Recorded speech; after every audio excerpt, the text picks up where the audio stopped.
ఓం నమః శివాయ శ్రీమాత్రే నమః. మిత్రులకి శ్రేయోభిలాషులకి అలాగే నన్ను ఇంతగా ఆదరిస్తున్న యూట్యూబ్ ప్రేక్షకులందరికీ కూడా పేరు పేరు ధన్యవాదాలు.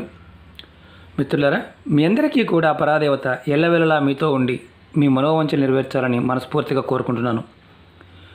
మీరు చూస్తున్నారు మొక్కని. ఈ మొక్క గురించి మనందరికీ బాగా తెలుసు.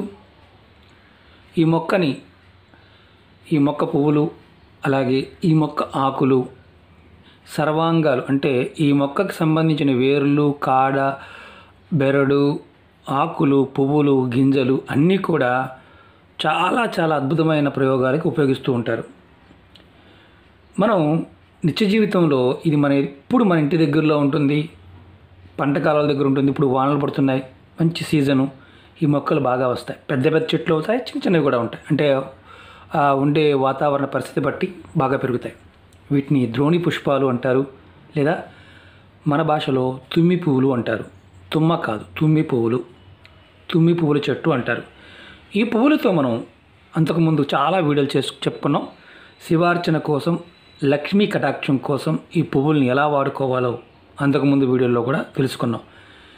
ఇది పంట కాలువలు అంటే మన మామూలుగా గ్రామీణ ప్రాంతంలోనూ పట్టణ ప్రాంతం ఎక్కడైనా సరే ఇది చాలా విరివిరిగా వస్తుంది. ఈ మొక్కలో అద్భుతమైన తాంత్రిక శక్తులు దాగి ఉన్నాయి. ఈ మొక్కని మనం విధి విధానంగా వాడుకోగలిగితే, దీని గురించి తెలుసుకుని వాడుకోగలిగితే ఆయుర్వేద పరంగా కాకుండా తాంత్రిక పరంగా కూడా చాలా అద్భుతమైన ఫలితాలను చూడగలుగుతాం. ఈరోజు మనం ఒక 2 తాంత్రికమైన విషయాలు, అంటే మనం జీవితంలో ఎదుర్కొంటున్న కొన్ని సమస్యలకి తేలికైన పరిష్కారాన్ని ఈ మొక్క ద్వారా తెలుసుకుందాం. అలాగే మీకు ఈ వీడియో నచ్చినట్లయితే లైక్ చేయండి, నా ఛానల్ సబ్స్క్రైబ్ చేసుకోండి, గంట సింబల్ని యాక్టివేట్ చేసుకోండి, 10 మంది మిత్రులకి షేర్ చేయండి మీకు నచ్చితేనే. ఈ మొక్క చెప్పుకున్నాం, సంస్కృతంలో దీన్ని ద్రోణి పుష్పాలు అంటారు, తెలుగులో తుమ్మి పూలు అంటారు. లోకల్ భాషలో ఇంకా అంటే గ్రామీణ ప్రాంతాల్లో మనకున్న 3 ప్రదేశాలు, అంటే ఇటు కోస్తా కావచ్చు, రాయలసీమ, తెలంగాణ, రకరకాల పేరుతో పిలుస్తూ ఉంటారు. ఈ మొక్క వేరు మనకి ఒక అద్భుతమైన శక్తిని ఇస్తుంది. ఈ మొక్క వేరుని మనం విధి విధానంగా తెచ్చుకొని మనం తావీజులో పెట్టి ధరించినట్లయితే చాలా అద్భుతమైన ఫలితాలు ఉంటాయి. ఎలా తెచ్చుకోవాలి, ఏ విధంగా తెచ్చుకోవాలి చెప్తాను. మీరు ఎవరైనా సరే, ఆడవారైనా మగవారైనా సరే, మీరు ఈ మొక్కని ముందు మీ ఇంట్లో ఉన్న, అంటే నేను చూపిస్తున్నది నేను పెంచుకునే మొక్క, ఎందుకంటే నిత్యం నేను శివపూజ కోసం ఈ పుష్పాలను వాడుతూ ఉంటాను. ఆయుర్వేద పరంగా మందులకు వాడుతూ ఉంటాను. ఈ మొక్కని మీరు ముందుగా ఎక్కడైనా సరే, ఏ ప్రదేశంలో అయినా సరే ఐడెంటిఫై చేసుకోండి. చేసుకున్న తర్వాత అంటే ఒక సోమవారం నాడు చేసుకోండి. ఈ ఉపాయాన్ని మంగళవారం నాడు చేయాలి. మీరు మంగళవారం నాడు చేసే ముందు సోమవారం సాయంత్రం ఈ మొక్కకి కొంచెం నీరు పోసి నమస్కారం చేసుకొని మనసులో చెప్పుకోండి, నేను రేపు పొద్దున వచ్చి తీసుకువెళ్తాను అని. తర్వాత మంగళవారం ఉదయాన్నే ఈ ఉపాయాన్ని కూడా మంగళవారం నాడు ఉదయం 6 నుంచి సాయంత్రం 5 గంటల లోపు మాత్రమే చేయాలి.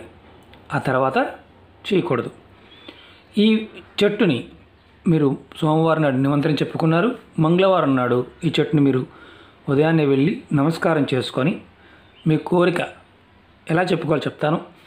నాకు అంటే నా కుటుంబ అవసరానికి, నాకు ఉన్న బాధలకి నేను నిన్ను తీసుకువెళ్తున్నాను, నా బాధల నుంచి నాకు విముక్తి కలగాలి అని చెప్పుకొని తీసుకోవాలి. ఈ మొక్కని సమూలంగా అంటే మొదలు కనిపిస్తుంది కదా, పెద్ద మొక్క అనుకోండి, ఈ లావు కూడా అవుతాయి. ఒక్కొక్కసారి ఇవి 2.5 ఫీట్ కూడా పెరుగుతాయి. అంటే మంచి వాతావరణం, మంచి నేల ఉన్నప్పుడు బాగా పెరుగుతాయి, బాగా పువ్వులు కూడా వస్తాయి.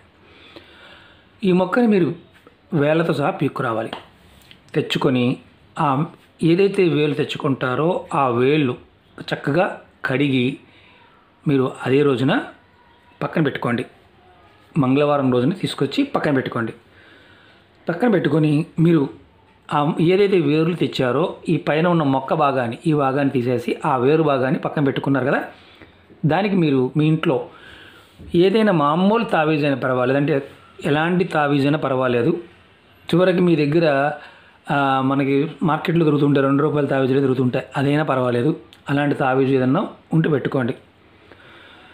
ఎవరికైతే ఎక్కువగా అంటే నజర దోషాలు అంటే కనుదృష్టి ఎక్కువగా ఉండి పిల్లలకు కానీ పెద్దలకు కానీ, అలాగే భూత ప్రేత పిశాచ బాధలు అంటే దెయ్యాలు, భూతాలు, గాలి ఇలాంటి అంటే ఎక్కువ వింటూ ఉంటాం. దాన్ని మా మీద ఎవరు ప్రయోగం చేశారండి, దానివల్ల ఇబ్బంది పడుతున్నాము అలా అనిపించిన ఆ వేరుని మీరు ఆ తావీజులో పెట్టుకొని, ఇంకొకటి ఏంటంటే మీరు ఈ మంగళవారం తెచ్చుకున్నారనుకోండి, మళ్ళీ నెక్స్ట్ మంగళవారానికి ఆ వేరుని అంతవరకు అది మీరు పూజా మందిరంలో పక్కన పెట్టుకోండి. మంగళవారం నాడు తెచ్చుకున్నాం, కట్ చేసాం, చెట్టు పై తీసేసాం, ఆ వేరు మాత్రం అక్కడ పెట్టాం. అది నెక్స్ట్ మంగళవారం, ఈ మంగళవారం తెచ్చుకుంటే పై వచ్చే మంగళవారానికి మీరు ఉదయాన్నే స్నానం చేసి ఆ తావీజులో ఆ వేరు ముక్కని, చిన్న వేరు ముక్కని కానీ పెద్ద వేరు ముక్కని పర్వాలేదు, తావీజులో పెట్టుకొని ధూపం చూపించి సాంబ్రాణి చూపించి అది చక్కగా బిగించండి. తర్వాత దాన్ని ఒక ఎర్రటి కలర్ దారంలో మీ మెడలో కానీ, లేదంటే మీ చేతి జబ్బకు కానీ, మీ మొలదారానికి కానీ కట్టుకోండి. అలా కట్టుకోవడం వల్ల ఏమవుతుందంటే మీ మీద దుష్టగ్రహ బాధలు, అంటే ఒక రకంగా చెప్పాలంటే తాంత్రిక పీడల్లో ఈ భూత ప్రేత పిశాచ బాధలు, అలాగే కనుదృష్టి, జనదృష్టి, నరదృష్టి ఇలాంటివి అంటుంటాం కదా, అవి మీ మీద పని చెయ్యవు. Number 1 point. నెంబర్ 2, ఇది చాలా ఇంపార్టెంట్. ఈ చెట్టు తెచ్చుకున్నాము, అలాగే వేర్లు ఇంత చక్కగా పొడుగ్గా ఉన్న వేర్లు ఉన్నాయి. ఎవరికైతే అనుకోకుండా యాక్సిడెంట్లు అవుతున్నాయి, అనుకోకుండా సంఘటనలు జరుగుతున్నాయి, మీ జీవితంలో చాలా ఇబ్బంది పడుతున్నారు, అలాంటి వారు ఆ వేరుని, ఈ చెట్టు వేరుని ముక్కలు చేసుకోండి. చిన్న చిన్న ముక్కలు, ఇంత ముక్కలు కట్ చేసుకోండి. నేను చూపిస్తాను మీకు. నేను చూడండి, ఇది వేరు అనుకోండి, ఇలాంటి ఈ చెట్టు వేరు అనుకోండి, ఇంత ముక్కలు కట్ చేసుకోండి చిన్న చిన్నవి. అలా ఒక 108 ముక్కలు కట్ చేసుకోండి. కట్ చేసుకొని మీరు ఆ ముక్కలని తెల్లటి దారంతో ఒక్కొక్కటి కట్టి 108 కూడా ఒక మన పూలు ఎలాగైతే కడతామో అలా కట్టండి.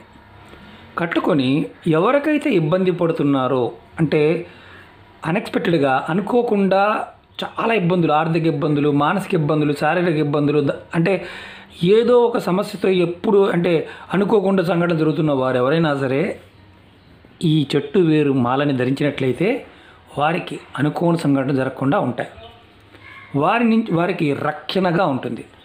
అసలు మరి మనం ఇంతవరకు అన్నీ చెప్పుకున్న బాగానే ఉంది. ఈ చెట్టుకి ఎంత శక్తి ఉంది అనేది మన పురాణాల్లో కూడా చాలా వివరంగా ఉంది. ఎందుకంటే కొన్ని చెట్లు, కొన్ని మొక్కలు ఆధ్యాత్మికంగా కూడా మన పూర్వీకులు మనకి చాలా అద్భుతమైన విషయాలు చెప్పడం జరిగింది. మనం వినాయకుడికి వాడుతూ ఉంటాం. శివార్చనకి గనక ఈ పువ్వులు వాడినట్లయితే శివుడు చాలా త్వరగా ప్రసన్నం అవుతాడు, లక్ష్మీ కటాక్షం కలుగుతుంది, ధనానికి లోటు లేకుండా ధనం వస్తూనే ఉంటుందని శాస్త్రం చెప్పింది. కాబట్టి మీరు ఈ పువ్వులను కూడా, మీరు ఈ మొక్కల్ని ఇంట్లో కూడా పెంచవచ్చు. అందుట్లో భయపడాల్సిన విషయం ఏమీ లేదు. నేను రకరకాల మొక్కలు పెంచుతుంటాం. ఇదే కుండీలో మీకు చూస్తున్నారు కదా, నేల ఉసిరి ఆయుర్వేద పరంగా వాడుకోవడానికి, అలాగే పసుపు, అల్లం ఇలాంటివన్నీ కూడా నేను పెంచుతూ ఉంటాను. మీకు ఎందుకు చెప్తున్నానంటే ఈ మొక్కల యొక్క గొప్ప శక్తి మనకు తెలుసుకోకపోవడం వల్ల మన ఇంట్లోనే ఉంటాయి, కుండీల్లో సహజంగా కూడా పెరుగుతాయి, కానీ పిచ్చి మొక్కలు అనుకుంటే తెలియదు. కాబట్టి అందుకే ఒకసారి జాగ్రత్తగా చూడండి. ఆకులు ఎలా ఉంటాయి, బాగా కొంచెం బలిష్టంగా ఉన్నప్పుడు ఆకులు పెద్దగా కూడా అవుతాయి. జనుము అంటారు, మామూలుగా గేదెలు మేపడానికి, ఆవులకి, గేదెలకి, అలాగే వీటికి కోస్తా ప్రాంతంలో జనుము వేస్తారు. ఆకు కూడా ఎలాగ పొడుగ్గా ఉంటుంది, దాని పూలు ఎల్లో కలర్లో ఉంటాయి. ఇది శంకు పూలాగా ఉంటుంది, తెల్లగా ఉంటుంది, చిన్నగా ఉంటాయి. చూడండి, ఈ చెట్టుని విధి విధానంగా నేను చెప్పిన విధంగా తెచ్చుకోండి అవకాశం ఉంటే. ఎందుకంటే ఇది సీజన్ కాబట్టి ఖచ్చితంగా దొరుకుతాయి, ప్రయత్నించేయండి. అలాగే మీరు ఆయుర్వేద పరంగా కూడా దీని గురించి ముందు రోజుల్లో నేను వీడియో చెప్తాను. అద్భుతమైన ఫలితాలని ఇవ్వగలిగే అద్భుతమైన శక్తి కలిగిన దైవశక్తి కలిగిన వృక్షం మన కాపాడుతుంది. మనం ఇప్పుడు ఈ నియమాలు చెప్పలేదు, ఆహార నియమాలు అంటే ఏమీ లేవు. అలాగే కుటుంబ సభ్యులు ఎవరైనా మరణించి ఉన్నా ఈ మొక్క తెచ్చుకోవచ్చు. ఆ టయానికి నెలసరి ఉన్నప్పుడు మాత్రం చేయమాకండి. అదొక్కటి మాత్రమే. ఆ తర్వాత ఎప్పుడైనా చేసుకోవచ్చు. మంగళవారం తెచ్చుకోండి, మంగళవారం ధరించండి. ఈ మంగళవారం తెచ్చుకుంటే నెక్స్ట్ మంగళవారం ధరించండి. ఇది తావీజులో పెట్టుకుని ధరించవచ్చు. అందరూ ఒకళ్ళు తెచ్చుకుంటే, కుటుంబ సభ్యులు తెచ్చుకుంటే, ఇంకొకటి విషయం చెప్తాను, చాలా ఇంపార్టెంట్ విషయం. ఇది ఎవరికైతే సమస్య ఉందో ఆ కుటుంబంలో ఆ కుటుంబ సభ్యులు మాత్రమే తెచ్చుకోవాలి. మీరు నన్ను అడిగి నేను తెచ్చి మీకు ఇచ్చినా మీకు ఎటువంటి ఫలితము ఉండదు. వేరే వాళ్ళ ద్వారా తీసుకోవడం వల్ల ఉపయోగం ఉండదు. కుటుంబ సభ్యులు ఎవరైతే కుటుంబంలో పెద్ద కానీ కుటుంబంలో చిన్నవాళ్ళు కానీ ఎవరో ఒకరు సేకరించి దాన్ని మిగతా వారు వాడుకోవచ్చు. ఇది గుర్తుంచుకోవాల్సిన విషయం. ఓకే మిత్రులారా, మీకు ఈ వీడియో నచ్చినట్టు లైక్ చేయండి, నా ఛానల్ సబ్స్క్రైబ్ చేసుకోండి, గంట సింబల్ యాక్టివేట్ చేసుకోండి, 10 మంది మిత్రులకి షేర్ చేయండి. ఓం నమః శివాయ, శ్రీమాత్రే నమః.